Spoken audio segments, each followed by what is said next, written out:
सैर सपट्टा करना प्रत्येक आत्मा चाहती है। हिल स्टेशनों पर घूम का वहाँ जाकर पार्कों में डोड़ा में घूमें। ये सारी सुविधाएं आपको सतलोक में प्राप्त है। प्रत्येक के घरों में ऐसा है। और घूमने के लिए आपके पास विमान है, वहाँ पर विमान। यहाँ तो एक मोटरसाइकिल हो जाए वह बड़ी बात मानते हैं हम। और 6 दिन में तेल डलाना पड़ेगी तो लंबे सफ़र में जावत है। तो वहाँ कुछ भी नहीं है। निष्कर्म में मोक्ष वहाँ प्राप्त होता है। बिना काम किए सारे सुख प्राप्त होंगे, लेकिन वो होगा यहाँ किए हुए का प्रतिफल। जैसे बच्चा विद्यालय में जाता है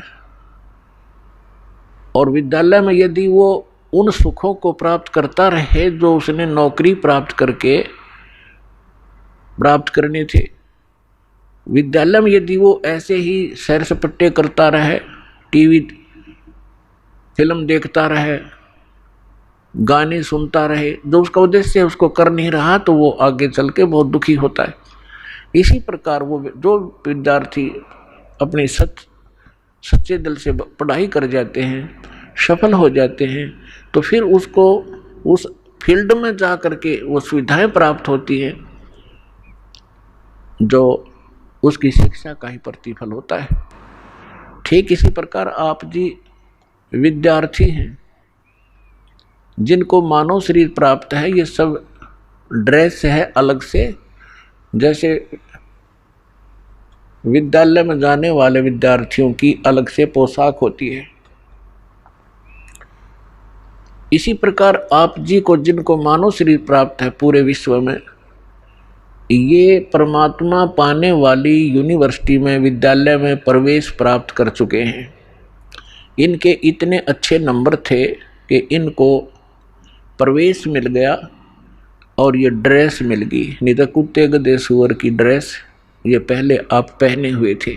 जिसको भी आज मानव शरीर प्राप्त है या कभी भी होता है, तो उसका उद्देश्य भिन्न होता है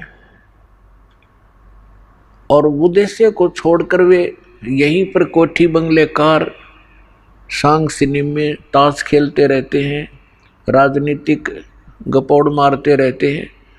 तो विद्यार्थी फेल हो जाते हैं और फेल होने के बाद फिर उनको कितना कष्ट होता है। और जो बच्चे पढ़ जाते हैं, शिक्षा ग्रहण कर जाते हैं, अच्छी लगन लगा कर, आगे चलकर उनको बड़ा सुख प्राप्त होता है। इसी प्रकार आप विद्यार्थी हैं, इस दास के बताए अनुसार ये सिलेबस आप करते रहोगे, अपना दैनिक कार्य भी करते रहो, परमात्मा में विशेष रुचि बनाओ। ज़्यादा समय परमात्मा की महिमा सुनने और सुनाने में, मंत्र के जाप करने में, सुबह शाम और दोपहर की जो नित्य नियम बताए हैं उनके करने में ज़्यादा समय लगाओ। और जो कार्य आप कभी नहीं कर सकते थे और ना ही आप सोच सकते थे कि हमें ये सुविधा प्राप्त हो सकती है इस जीवन में, फिर ये परमात्मा आपको यहाँ के भी सुख देगा।